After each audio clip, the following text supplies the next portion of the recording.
सर्वांनी कृपा करून आपण बसावं. सर्वांना नम्र विनंती आहे. राहुल गांधी यांचं आगमन या ठिकाणी झालेलं आपण सर्वांनी अतिशय जल्लोषात त्यांचं स्वागत करण्यासाठी आपण उपस्थित आहात. आपण सर्वांनी कृपा करून आपण सर्वांनी लवकरात लवकर स्थानापन्न व्हावं. राहुलजी गांधी यांचं आगमन सभास्थळी झालेलं आहे.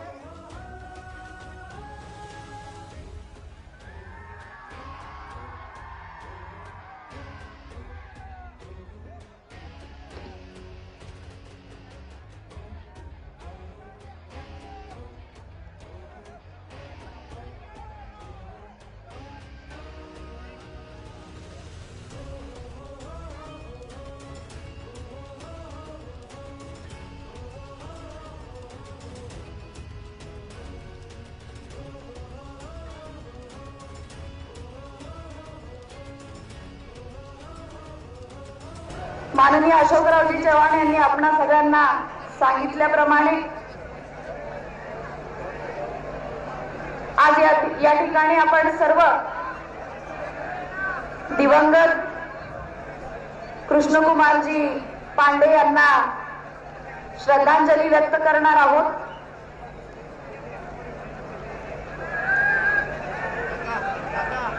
कन्याकुमारी ते काश्मीर अशा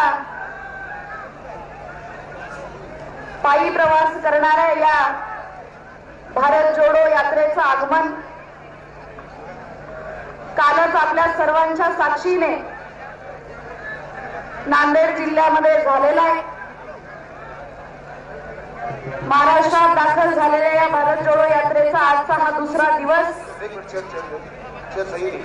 किलोई, नायगाव, देगलूर सर्व परिसरातील जनतेने या यात्रेमध्ये सहभाग घेऊन राहुलजी गांधी यांचं स्वागत केलेलं आहे.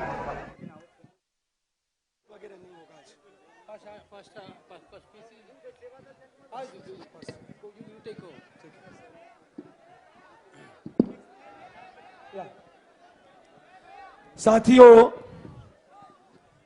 आज आप इस बैनर पे देख के पता चला होगा, सामने कृष्ण कुमार पांडे जी का तस्वीर है. वो कृष्ण कुमार पांडे जी 1985-86 से सेवा दल के कार्यकर्ता के रूप में नागपुर के शहर अध्यक्ष के रूप में काम शुरू किया. महाराष्ट्र के सेवा दल के चेयरमैन भी रहे, होमगार्ड के वो चेयरमैन भी रहे, कमांडर भी रहे. आज कृष्ण कुमार पांडे सुबह में फ्लैग होस्टिंग करने के लिए आते हैं.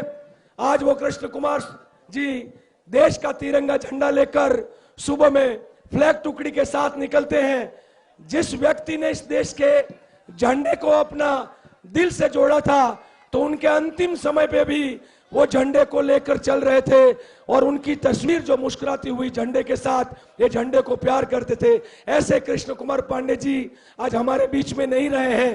तो हम सब शांति से 2 मिनट के लिए हम खड़े होंगे और उनको श्रद्धांजलि जो है, श्रद्धा सुमन है, हम लोग अर्पण करेंगे. आप अपनी जगह पे खड़े होंगे, शांति बनाए रखेंगे. ओम शांति.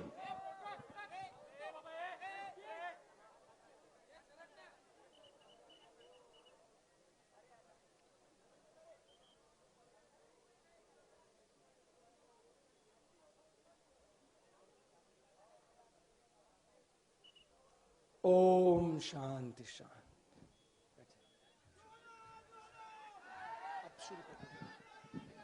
यानंतर आपल्या सर्वांचे नेते महाराष्ट्र राज्याचे माजी मुख्यमंत्री माननीय अशोकरावजी चव्हाण साहेबांना मी आमंत्रित करते. त्यांनी इथे श्रद्धांजली व्यक्त करावी. आपल्या सर्वांना विनंती आहे, कृपया वेळेचं गांभीर्य आपण सर्वांनी समजून घ्यावं आणि थोडं शांततेने ही श्रद्धांजलीची सभा या ठिकाणी राहुलजी संबोधित करणार आहे. 2 मिनिटं आपण शांत बसा अशी मला आपल्या सर्वांना विनंती करायची आहे.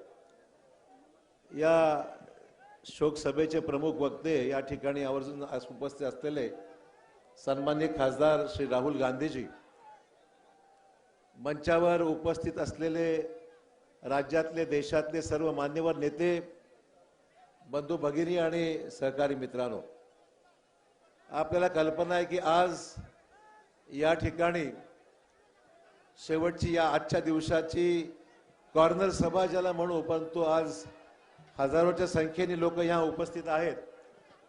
ही सभा या ठिकाणी संपन्न होणार होती. बऱ्याचशा गोष्टी या ठिकाणी बोलण्याची संधी होती, परंतु आपण पाहताय की आज कृष्णकुमार पांडे जे एकेकाळी महाराष्ट्र राज्याचे सेवादलाचे अध्यक्ष होते आणि त्यानंतर अनेक वर्ष महाराष्ट्राच्या सेवादलाचे अध्यक्ष राहून राष्ट्रीय पातळीवर ज्यांनी सेवादलाच्या मुख्य कार्यकारिणीमध्ये महत्त्वाची भूमिका बजावली, ते पहिल्या दिवसापासून नांदेडमध्ये राहुलजींच्या आगमन प्रीत्यर्थ देगलूरला येऊन तिथून चालत चालत चालत या पदयात्रेमध्ये सामील झाले. कालही आपण पाल की वन्नाळीच्या गुरुद्वाऱ्यामध्ये ते आले आणि आज सकाळी सुद्धा पुनश्च पदयात्रेमध्ये हातामध्ये तिरंगा झेंडा घेऊन ते चालत असताना त्यांना त्रास झाला आणि त्रास झाल्यानंतर त्यांना नायगावच्या इस्पितळामध्ये नेण्यात आलं आणि नायगावच्या इस्पितळामध्ये जाण्याच्या अगोदरच त्यांचं दुःखद निधन झालेलं होतं. त्यांचे दोन्ही पुत्र हे सोबत होते आणि त्यांना दुपारी काँग्रेस पक्षाच्या त्या कॅम्पमध्ये भावपूर्ण श्रद्धांजली कॅम्पमध्ये अर्पण करण्यात आली. राहुल गांधींनी त्या ठिकाणी पुष्पचक्र अर्पण केलं, अन्य सर्वांनी पुष्पचक्र अर्पण करून त्यांच्या कुटुंबाचं सांत्वन केलं आणि काँग्रेसच्या सर्व प्रमुख नेत्यांनी सर्वांनी त्या ठिकाणी त्यांच्यावर पुष्पगुच्छ अर्पण करून नंतर त्यांचं शव हे नागपूरचे राहणारे होते आणि म्हणून नागपूरला त्यांचं शव पाठवण्यात आलेलं आहे. मित्र, ही आम्हा सर्वांसाठी अतिशय दुःखद घटना आहे की काँग्रेस पक्षाचे एक लढवय्या, काँग्रेस पक्षात शेवटपर्यंत हातामध्ये तिरंगा झेंडा धारातीर्थी पडत असताना एक खरा शहीद म्हणावं लागेल, एक शहीद ज्यांनी हातामध्ये तिरंगा झेंडा घेऊन आपल्या प्राणांचं अर्पण पक्षाकरता केलं, या देशाकरता केलं, हे मला मुद्दाम या ठिकाणी गर्वाने सांगितलं पाहिजे. अशा या सहकार्यांच्या जाण्याने आम्हा सर्वांच्या मनामध्ये एक तीव्र दुःखाची भावना, या सगळ्या पदयात्रेमध्ये राहुलजींच्या मनामध्ये एकच भावना राहिली की आमचा सहकारी आज आमच्यातून अचानक निघून जाणं आम्हा सर्वांना दुःख देणारी, वेदना देणारी आणि एक अतिशय दुःखद घटना घडल्यामुळे खूपच निराश आम्ही सर्व झालेलो आहोत. परंतु काम पुढे गेलं पाहिजे. जी भारत जोडो यात्रा राहुलजींनी सुरू केलेली आहे देशामध्ये, ती महाराष्ट्रातून पुढे जात आहे आणि ती न थांबता ती पुढे जाणार आहे. एकोपा निर्माण करण्यासाठी देशामध्ये जी काही विचित्र राजकीय परिस्थिती आहे त्याच्यामध्ये एक नफरतीचं वातावरण, एक घृणेचं वातावरण जे काही निर्माण करण्याचं काम झालंय, त्याच्यामध्ये त्याच्या प्रत्युत्तर म्हणून लोकांना जोडण्याचं काम, लोकांना एकत्र आणण्याचं काम, एक शक्ती महाराष्ट्रातून देशातून निर्माण करून लोकांना जी आवश्यक असणारी लोकशाही निर्माण करण्याचं काम राहुलजींच्या नेतृत्वाखाली आज होत आहे, हे मला मुद्दाम सांगितलं पाहिजे. मित्रहो, आज राहुलजी या ठिकाणी आहेत, ते बोलणारच आहेत आणि म्हणून अधिक वेळ मी घेणार नाही मित्रहो, परंतु गांभीर्याने याच्या ह्या शोकप्रस्तावेला आपण सर्वांनी उपस्थित राहिल्याबद्दल मी मला आभार व्यक्त करतो आणि माझे 2 शब्द पूर्ण करतो. जय हिंद, जय महाराष्ट्र, जय भारत.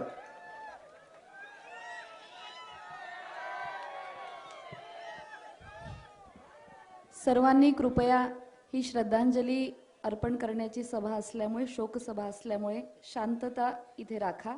यानंतर मी आमंत्रित करते विधिमंडळ काँग्रेस पक्षाचे नेते श्री बाळासाहेबजी थोरात, ते या ठिकाणी श्रद्धांजली व्यक्त करतील. आदरणीय राहुलजी, आदरणीय सर्व व्यासपीठ आणि उपस्थित असलेल्या भारत जोडो यात्रेतील सर्व बंधू आणि भगिनी, प्रथम मी कृष्णकुमार पांडे यांना भावपूर्ण श्रद्धांजली वाहतो. कृष्णकुमार पांडे हे काल मला भेटले, 2दा भेटले खांद्यावर तिरंगा झेंडा होता, लोकांमध्ये फिरत होते. सकाळी 7ला मला भेटले, त्यावेळेस त्यांनी आमचे सगळ्यांचे एकत्र फोटो काढले. उत्साहाने ते सहभागी झाले होते आपल्या या सर्व याच्यामध्ये. आणि हेच आपलं उद्दिष्ट साध्य करीत असताना त्यांनी आपला प्राण ठेवला. त्यांना भावपूर्ण श्रद्धांजली. आदरणीय राहुलजींची ही पदयात्रा कन्याकुमारीपासून निघाली आणि आपण पाहतो की प्रचंड प्रतिसाद हा जनमानसामधून मिळतो आहे. एवढंच नाही तर देशात सुद्धा चर्चा सुरू झाली आहे, ज्या उद्देशानं राहुलजी ही पदयात्रा करतायत याबाबत. पुन्हा एकदा लोकशाही ताकदवान बनली पाहिजे, आपल्या राज्यघटनेचे मूलभूत तत्व जपली पाहिजे.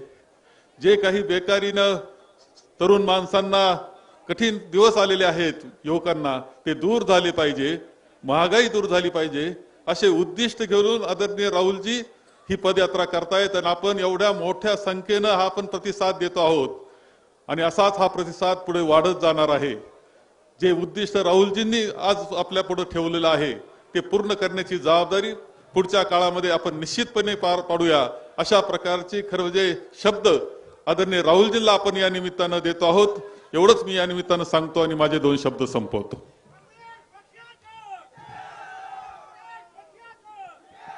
धन्यवाद थोरात साहेब. यानंतर मी आमंत्रित करते काँग्रेस पक्षाचे प्रदेशाध्यक्ष माननीय नानाभाऊ पटोले यांना. ते या ठिकाणी श्रद्धांजली व्यक्त करतील.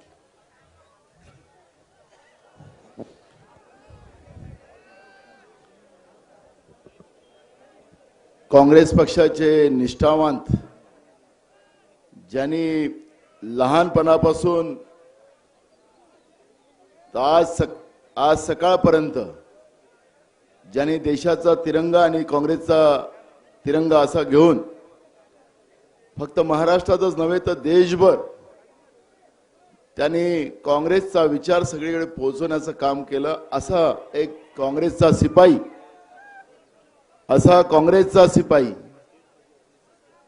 आज आपल्या सगळ्यांना सोडून गेलेला आहे.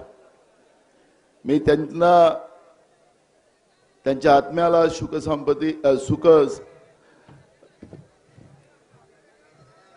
सुखशांती प्राप्त हो अशी मी ईश्वरचरणी प्रार्थना करतो. त्यांच्या कुटुंबाला हे दुःख सहन करण्याची क्षमता ईश्वर त्यांना प्रदान करो अशी मी ईश्वरचरणी प्रार्थना करतो.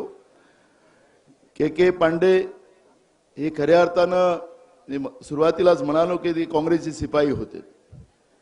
मनुष्याच्या जीवनात खरं सत्य कुठलं असेल तर मृत्यू हा सगळ्यात सत्य मनुष्याच्या जीवनातला आहे. एक दिवस सगळ्यांना जायचं आहे. पण अशा या परिस्थितीमध्ये आज आपण पाहिलं के पांडेजी, कृष्णकुमार पांडेजी मला काल संध्याकाळी मिळालेत. ते म्हणालेत की ते माझ्यासोबत हिंदी में बोलायचे, भाऊ अब राहुल जी महाराष्ट्र में आ गए. अब महाराष्ट्र में वैसे भी कांग्रेस का माहौल बन चुका है. राहुल जी की पदयात्रा आने के बाद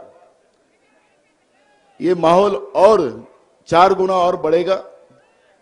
और महाराष्ट्र ये ऐसा राज्य है कि पूरे देश को परिवर्तन में लाने की क्षमता रखता है. और मुझे बहुत खुशी हुई है.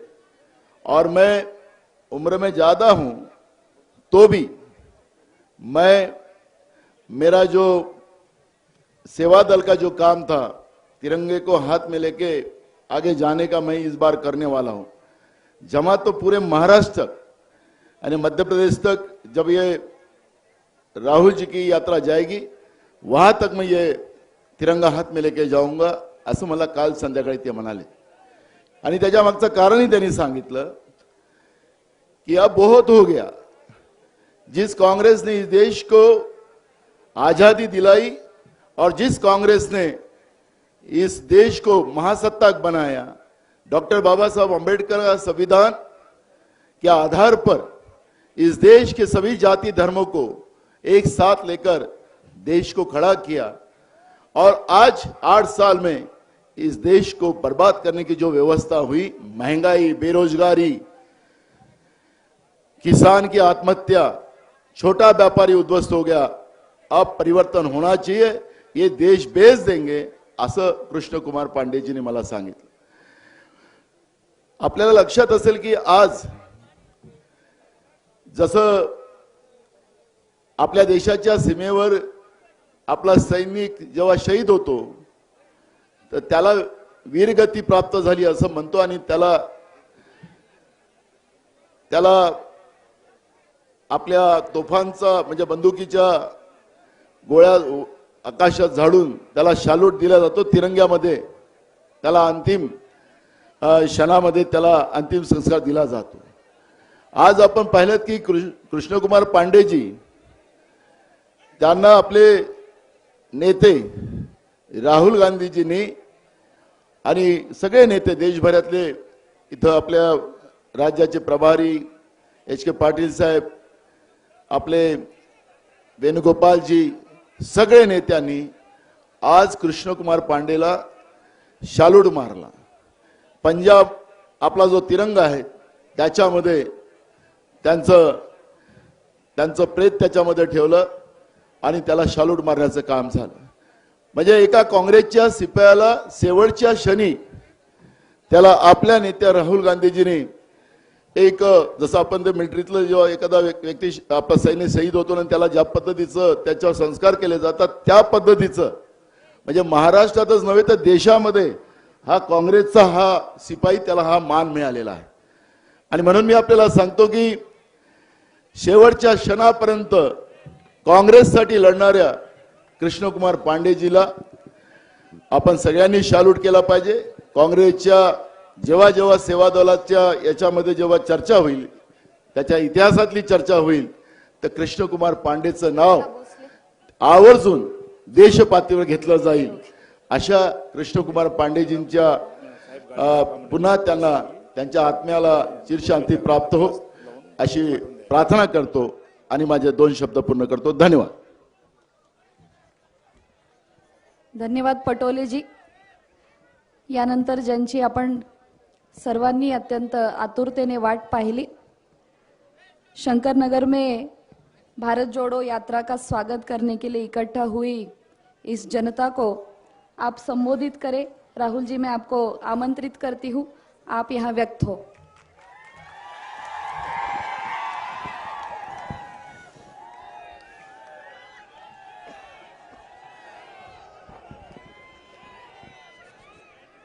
स्टेज पे कांग्रेस पार्टी के वरिष्ठ नेता, हमारे प्यारे कार्यकर्ता, भाइयों और बहनों, प्रेस के हमारे मित्रों, आप सबका यहाँ बहुत बहुत स्वागत. आज आप सब हमारे साथ पूरा दिन चले हैं. आपने अपनी शक्ति, अपना प्यार इस यात्रा को दिया, इसके लिए सबको धन्यवाद. पीछे कृष्ण कुमार पांडे जी की फोटो है. उन्होंने यात्रा को अपनी जान दी और ये कांग्रेस पार्टी और हम कभी नहीं भूल पाएंगे.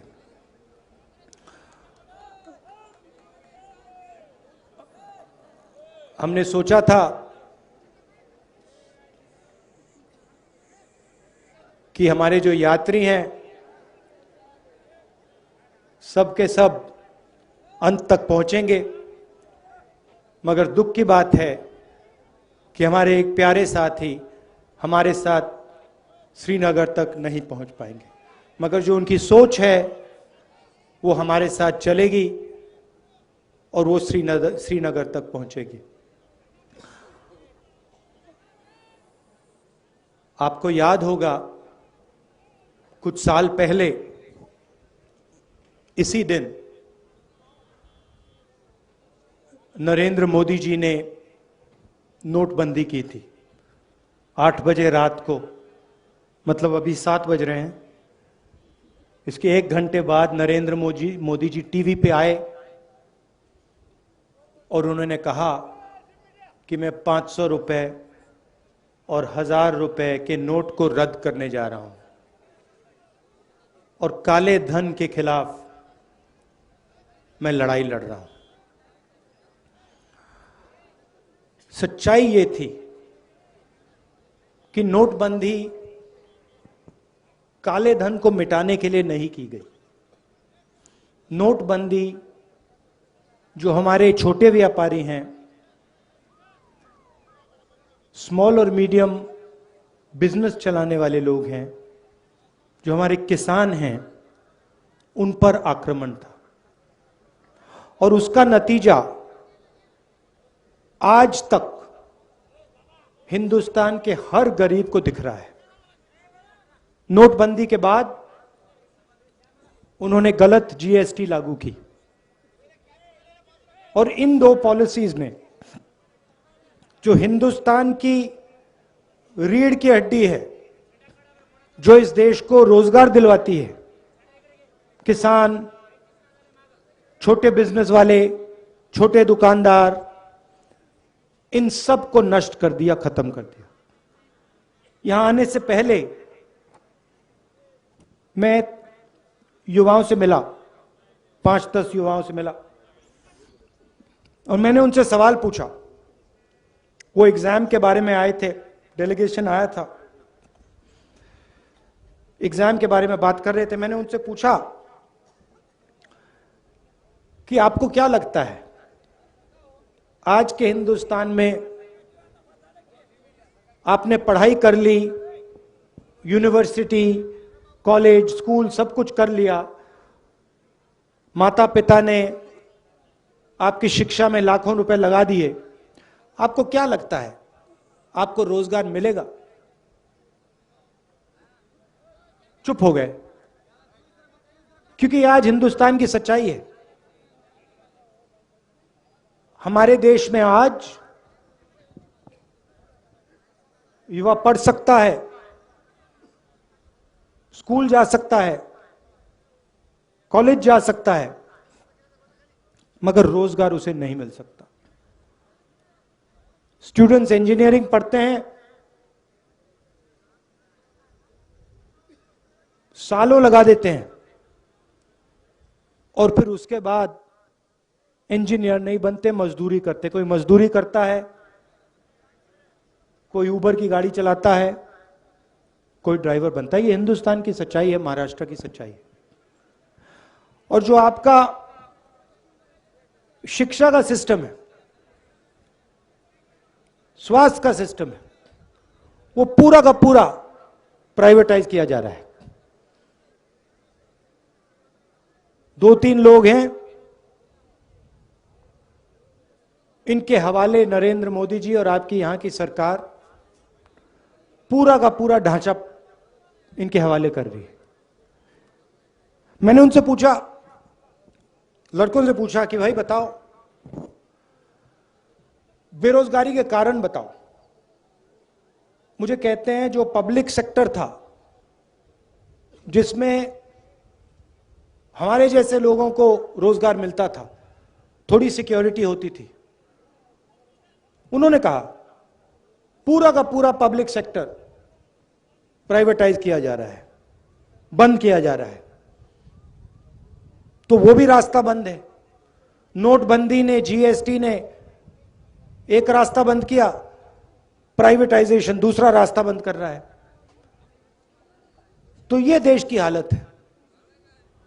और इन पॉलिसियों का लक्ष्य हिंदुस्तान की गरीब जनता को डराने का है, किसान को डराने का, मजदूर को डराने का, युवा को डराने का।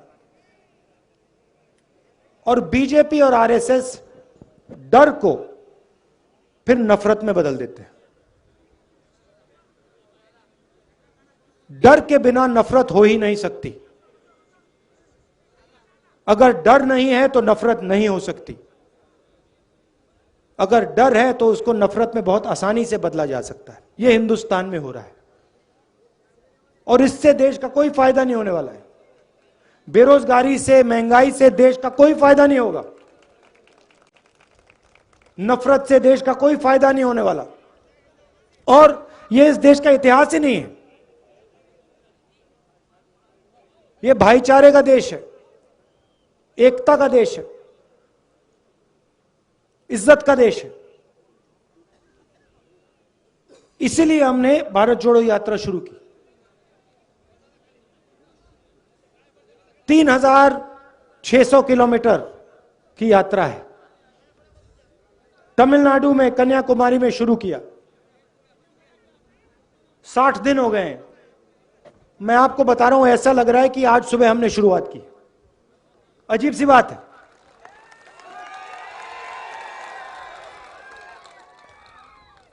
हमारे यात्री, उनसे आप पूछो, किसी को समझ नहीं आ रही बात।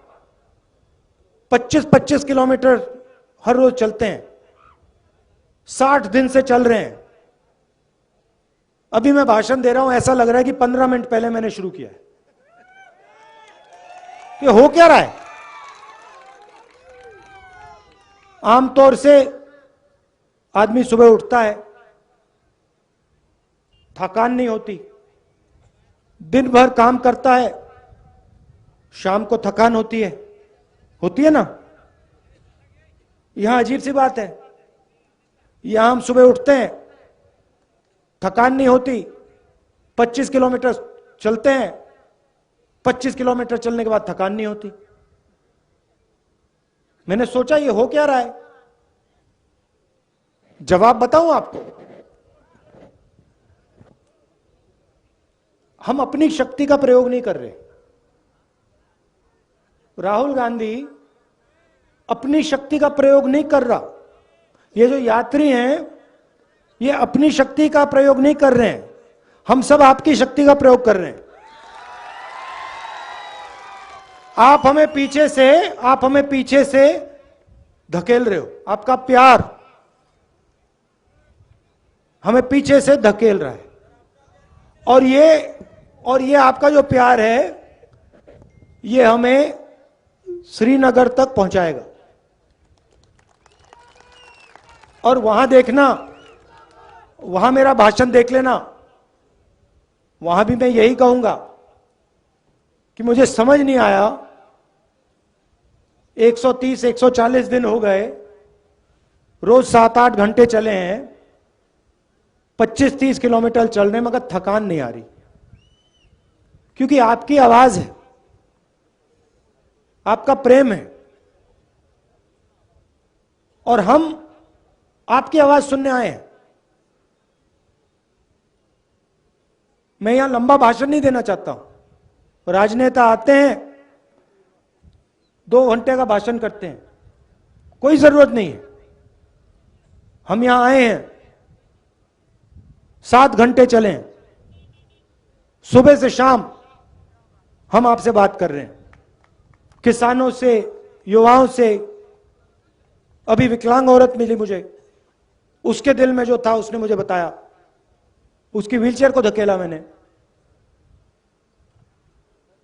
हम आपकी बात सुनने आए हैं, क्योंकि हम जानते हैं आप सब कुछ समझते हो।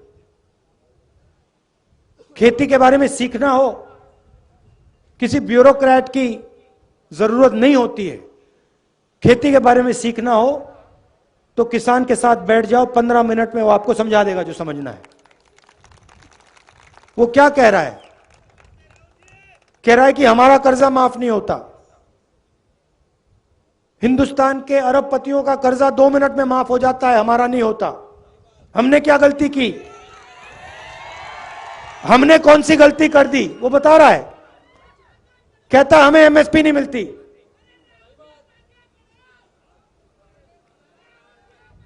वो कह रहा है, आज मुझे बताया, एक किसान मिला, 20 मिनट मुझे उसने समझाया, जो नरेंद्र मोदी जी की जो बीमा योजना है, इसके बारे में बताया। कहता है कि हम पैसा डालते हैं, सरकार पैसा डालती है, और सीधा का सीधा पैसा हिंदुस्तान के 2-3 सबसे बड़े अरबपतियों के जेब में जाता है।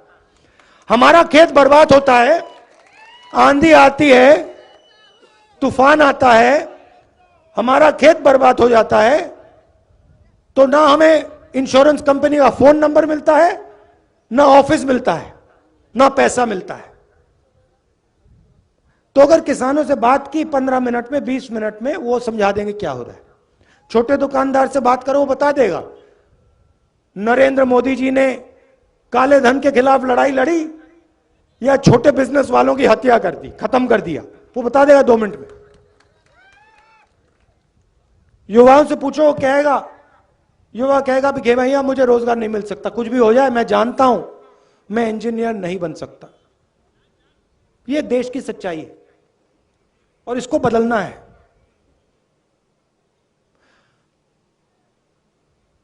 और ये देश में आरएसएस और नरेंद्र मोदी जी ने, बीजेपी ने नफरत की राजनीति शुरू की है। भाई को भाई से लड़ाते हैं। अच्छा, मैं आपसे पूछता हूं, परिवार में जब 2 भाई लड़ते हैं तो परिवार का फायदा होता है क्या? परिवार में बेटा और पिता लड़ता है, परिवार आगे जा सकता है क्या? बर्बाद होता है ना। तो फिर आप मुझे समझाओ, अगर जब भाई भाई के साथ लड़ता है परिवार बर्बाद होता है, तो फिर यहां देश में अगर भाई भाई से लड़ेगा तो देश का क्या होगा? बर्बाद होगा। तो ये लोग अपने आप को देशभक्त कहते हैं। कैसे देशभक्त हैं ये? देश में नफरत फैला रहे हैं, एक भाई को दूसरे भाई से लड़ा रहे हैं, एक भाषा को दूसरी भाषा से लड़ा रहे हैं, एक जात को दूसरी जात से लड़ा रहे हैं, एक धर्म को दूसरे धर्म से लड़ा रहे हैं, और फिर कहते हैं हम देशभक्त हैं। कौन से देश के भक्त हो आप? इस देश के भक्त तो नहीं हो। तो इसीलिए हमने ये यात्रा शुरू की, और इसमें 1 इंच मतलब हम शुरू करेंगे, कन्याकुमारी से शुरू किया और कश्मीर में, श्रीनगर में ये जो हमारा तिरंगा है उसको हम वहां जाके लहराएंगे। और आपने हमें इतनी शक्ति दी है, इतना प्यार दिया है, मैं आपको बता भी नहीं सकता। मैं यहां 3-4 घंटे बैठ जाऊं तब भी मैं आपको समझा नहीं सकता कि आपने मुझे कितना दिया है, कितना प्यार दिया है, कितनी शक्ति दी है। इसलिए मैं दिल से आपको धन्यवाद करना चाहता हूं, दिल से धन्यवाद करना चाहता हूं। और एक बार फिर आज दुख का दिन है। पांडे जी झंडा लिए चल रहे थे, झंडा लिए चल रहे थे, आखिरी सेकंड तक झंडा लिए चल रहे थे और फिर शहीद हुए। तो ये मीटिंग उनके याद में है। उनके परिवार को, हम सब का, पूरी कांग्रेस पार्टी का, हर कार्यकर्ता का, हर नेता का प्यार, और उनको मालूम होना चाहिए कि ये पूरी पार्टी, इस पार्टी का हर एक कार्यकर्ता, इस पार्टी का हर एक नेता आपके साथ है। आपको घबराने की कोई जरूरत नहीं। धन्यवाद। जय हिंद। नमस्कार।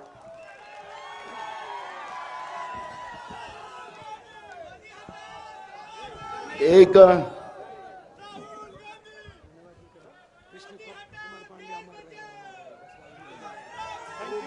कृष्ण कुमार पांडे अमर रहे, कृष्ण कुमार पांडे अमर रहे। धन्यवाद।